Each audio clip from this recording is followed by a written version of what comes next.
Hey everyone, and welcome to my channel. Today, I'm going to show you how to set up caller ID on Nextiva. Caller ID is a great feature that allows you to see who is calling you before you answer the phone.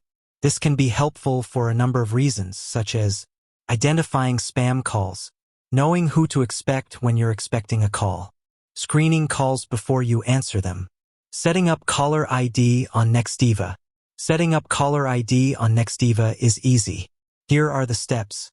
Log in to your Nextiva account. Click on the Settings tab. Select Caller ID.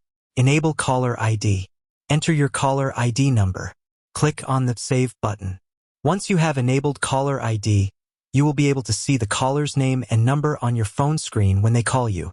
Additional tips. If you have multiple phone lines, you can set up a different caller ID number for each line.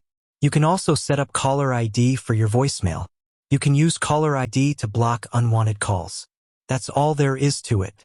Setting up caller ID on Nextiva is a quick and easy process that can help you stay organized and avoid unwanted calls.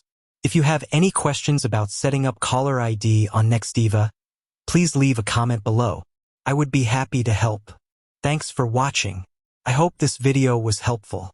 If it was, please give it a thumbs up and subscribe to my channel for more helpful videos.